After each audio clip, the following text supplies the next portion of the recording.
সহকর্মীবৃন্দ, আপনাদের কাছে আমার বিনীত অনুরোধ এবং আপনাদের মাধ্যমে আপনাদের অধীনস্থ বা যারা এখানে আসতে পারেনি তাদের প্রত্যেকটি নেতাকর্মীর কাছে আমার বিনীত অনুরোধ, আমাদের মধ্যে অনেকেই মনে করছেন আহারে সামনে তো নির্বাচনের ফাঁকা মাঠ, দয়া করে এই ভুলটা করবেন না, দয়া করে এই ভুলটা করবেন না। যারা ভাবছেন যে সামনে তো ফাঁকা, বিশ্বাস করুন সামনে একটি অসম্ভব শক্তিশালী অদৃশ্য দেওয়াল আপনার জন্য অপেক্ষা করছে, যেটি ভেদ করে যেতে খুব কষ্ট হবে। কাজে কেয়ারফুল, এখন থেকে সাবধান হতে হবে।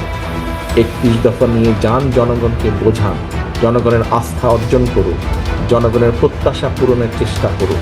সব প্রত্যাশা আপনি এখনই পূরণ করতে পারবেন না, যদি ইনশাল্লাহ আল্লাহর মতে আমরা সরকার গঠন করি অনেকাংশে সেই প্রত্যাশা আমরা পূরণ করতে সক্ষম হব।